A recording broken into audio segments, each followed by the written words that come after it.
السلام علیکہ یا نبی اللہ وعلا آلک و اصحابک یا نور اللہ۔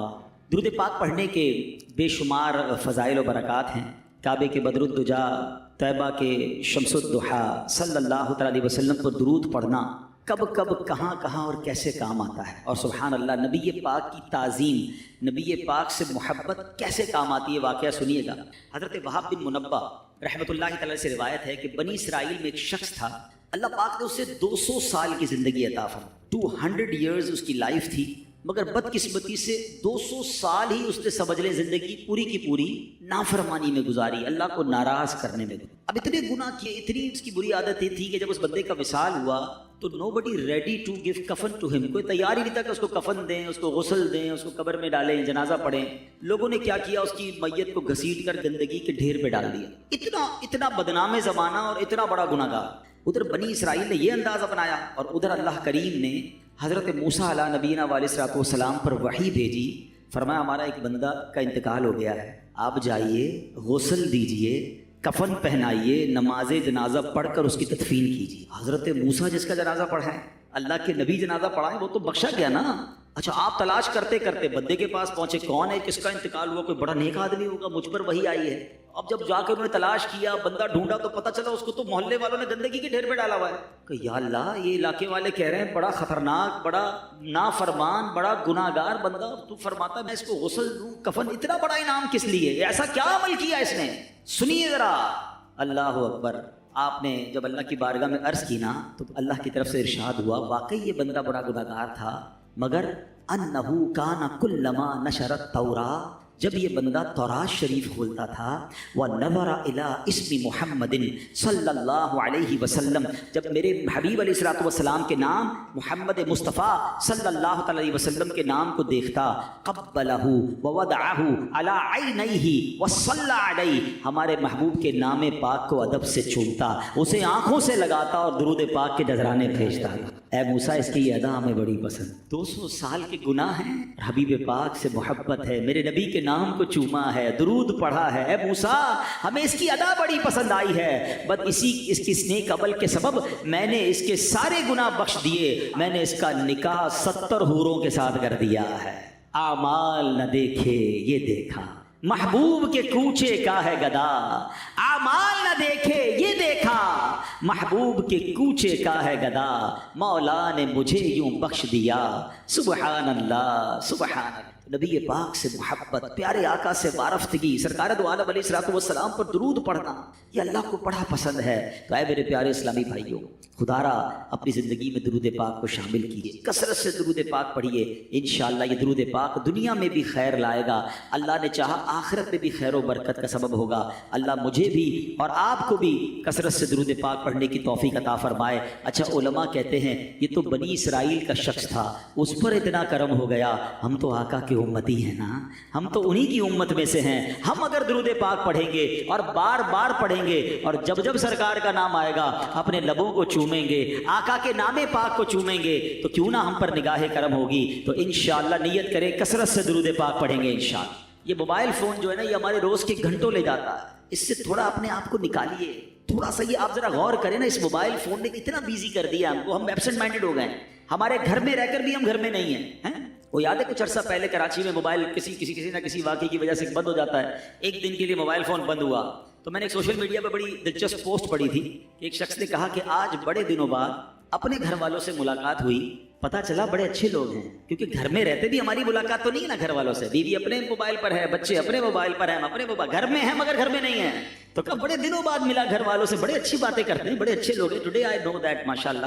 تو اب یہ حال ہے ہمارا کہ ہمیں پتہ ہی نہیں ہمارے بچے کہاں، ہم کہاں، تو تھوڑا سا موبائل کوئی ٹائم ایسا ہونا چاہیے کہ جو ہم، اب پتہ ہے دنیا میں باقاعدہ اس فینومینا پہ کام ہو رہا ہے کہ کئی ایسی جگہیں بنائی جا رہی ہیں، یعنی ایک ہوٹل کے بارے میں نے پڑھا، امریکہ میں غالباً وہ ہوٹل ہے کہ اس ہوٹل میں باقاعدہ آپ جائیں تو اب تو ہم تو اس ہوٹل میں جانا پسند کرتے ہیں جب وائی فائی ہو، وہاں جیمر لگائے گئے ہیں کہ کوئی فون کام نہیں کرے گا، اور وہاں لکھا ہوا ہے ہمارے ریسٹورنٹ میں آنا ہے تو ہمارے ساتھ صرف کھانا کھائیے، موبائل نہیں چاہیے، تاکہ پتہ تو چلے آپ نے کھایا کیا ہے۔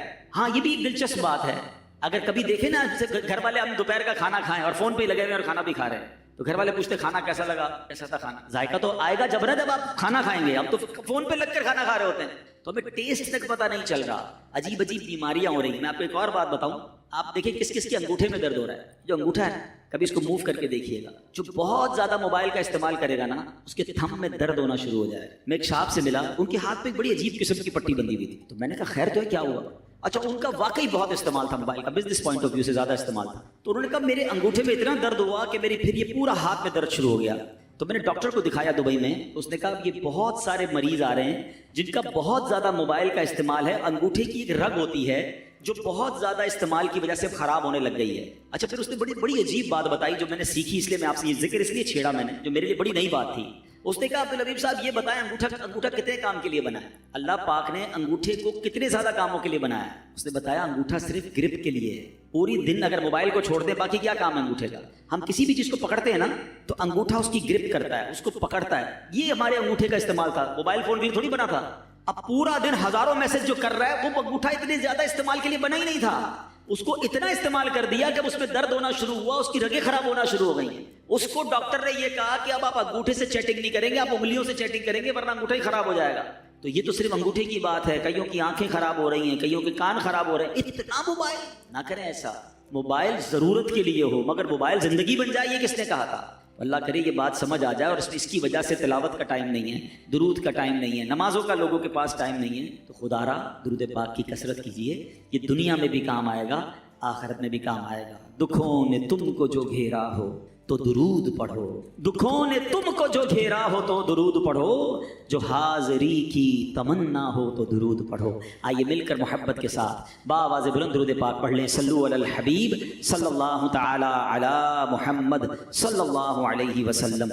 انشاءاللہ عز و جل اب جب نبی پاک کے مبارک اس نے تورات میں پیارے آقا کے نام کو چومانا تو سنو، نبی پاک کے نام کو جو چومتے ہیں نا یہ اللہ پاک کو کس طرح پسند ہے، اللہ کی رضا حاصل کرنے کا کیسا طریقہ ہے. مقاصد الحسنہ میں ہے، ایک مرتبہ اذان ہو رہی تھی، جب مؤذن نے کہا اشہد ان محمد رسول اللہ صلی اللہ علیہ وسلم تو عاشق اکبر جناب صدیق اکبر رضی اللہ تعالیٰ عنہ نے اسے دہرایا. یعنی جیسے ہی مؤذن نے کہا آپ نے ایسے ہی دہرایا، پھر اپنے دونوں انگوٹھے چوم کر آنکھوں سے لگائے. اے انگوٹھے چومنے والوں تمہیں مبارک ہو.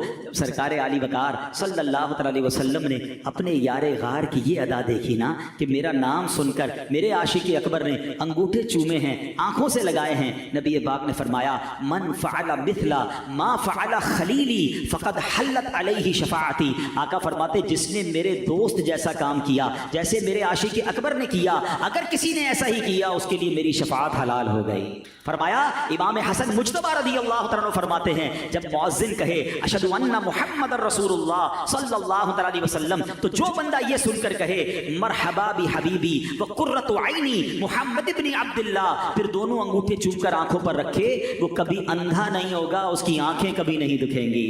ہاں میرے آقا کا نام ہی ایسا ہے جو آنکھوں کو نور بخشتا ہے. شاعر کہتے ہیں نا آنکھوں کا تارا نام محمد، دل کا اجالا نام محمد، آنکھوں کا تارا نام محمد، دل کا اجالا نام محمد. پوچھے گا مولا ہے لایا کیا کیا، پوچھے گا مولا ہے لایا کیا کیا، میں یہ کہوں گا نام محمد، دل کا اجالا. کیسا نام ہے سنو میرے آقا کا. مراکش میں ایک نیک عورت رہتی تھی، کتابوں میں یہ واقعہ منقول ہے. اس کی عادت تھی جب اسے کوئی تنگی یا پریشانی پیش آتی اپنے ہاتھ چہرے پہ رکھتی. انداز کیا ہوتا تھا؟ اپنے دونوں ہاتھ چہرے پہ رکھتی اور سبحان اللہ اپنے چہرے کو دونوں ہاتھوں سے چھپا کر کیا کہتی؟ یا محمد. محمد صلی اللہ علیہ وسلم کہتی. نام پاک کی برکت سے اس کی پریشانی دور ہو گئی. کچھ عرصے بعد اس عورت کا انتقال ہو گیا. مرنے کے بعد اس کی کسی رشتہ دار عورت نے اس سے پوچھا کہ تمہارے ساتھ کیا معاملہ ہوا؟ کہا قبر میں دو فرشتے آئے، منکر نکیر آئے، سوال پوچھنے آئے۔ جب وہ میرے پاس آئے، میری تو عادت تھی جب کوئی پریشانی ہوتی تھی دونوں ہاتھ چہرے پہ رکھ کے محمد کہتی تھی، آقا کو پکارتی تھی، مسئلہ حل ہو جاتا تھا۔ فرشتے آئے، میں نے چہرہ چھپایا اور محمد صلی اللہ علیہ وسلم کہا، ہاتھ اٹھائے تو فرشتے جا چکے تھے۔ آئے ہائے سبحان اللہ۔ اچھا مفتی اعظم ہند مصطفیٰ رضا خان صاحب یہی تو خیال پیش کیا ہے نا کہ ٹھیک ہے قبر میں فرشتے آئیں گے، سوال جواب کریں گے، مگر حضور میرا تو دین و ایمان ہی آپ ہیں، میں نے آپ ہی کی طرف اشارہ کر دینا ہے۔ وہ کیا لکھتے ہیں؟